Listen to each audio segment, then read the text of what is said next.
भौजी भौजी एक चीज मांगी देबू का? अरे का अंट बंट बोलत रहेला? अरे गलत मत समझा, एक सवाल का जवाब देबू का? तो ऐसे बोला। अच्छा अच्छा पूछा। ठीक है पूछत है, बतावा। हाँ बोला बोला।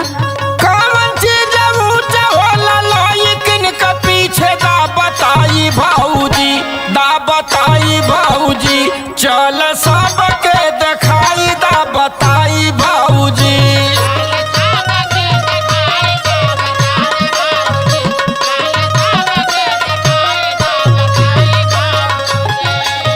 अरे तोहरा ना पता हो? नहीं पता रहा तो काहे बदे पूछी?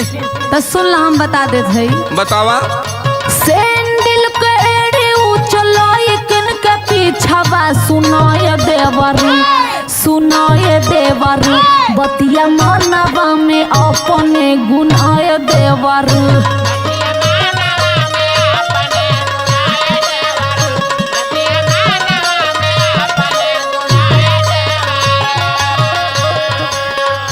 बारे भौजी बा, तू तो सच्चो बहुत पढ़ल लिखल लगत हो।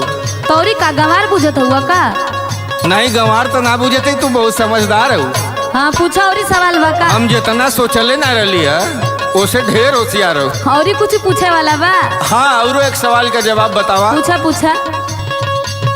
लायकिन का बढ़ जाला शादी के बाद हो, बतावा भाऊजी, बतावा भाऊजी, जब जाल ससुरार हो, बतावा भाऊजी।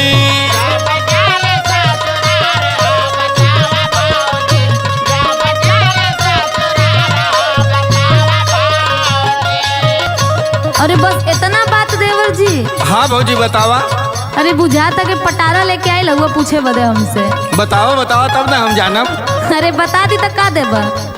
बतावा, जौन मंगबू तवन देब। अच्छा तो सुना जवाब।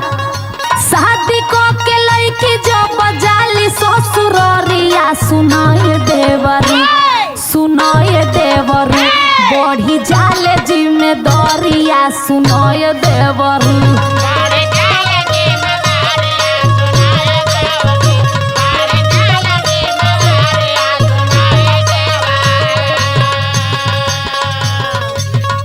बारे भौजी बात तो हम माने के पड़ी। अच्छा दू सवाल का जवाब तो बता देलू। हाँ एक सवाल हम औरो पूछे थे, बता देबू तब जानब तो। अरे पूछा पूछा। फूटा होई जाले फूट जाले संग साथिया, बतावा भाऊजी, बतावा भाऊजी, बिना छुअले टूट जाला हो, बतावा भाऊजी।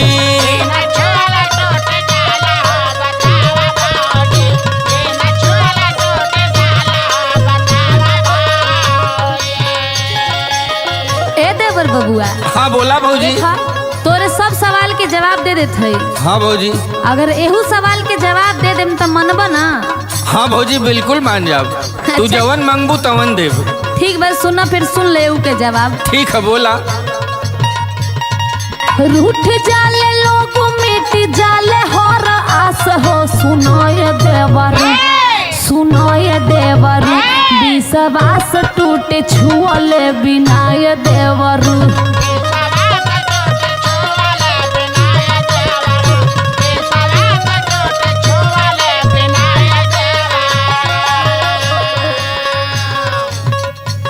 बारे भौजी बात, तू कुल सवाल का जवाब इतना सटीक इतना सही सही बतावत हो। अरे पढ़ल लिखल है, अनपढ़ थोड़ी है। सच में तू हमरे करेजा का पलई बन गई। हाँ ना, तू ना बात घुमावल मत छोड़ दा। तो के हम दिल में बसा ले ली। अच्छा सुना एक बात औरी बता दा। बोला बोला। बालू होशियार भइल यारा बिंद के प्यारा हो, बतावा भाऊजी, हो बतावा भाऊजी, का बतोहरो विचार हो, बतावा भाऊजी।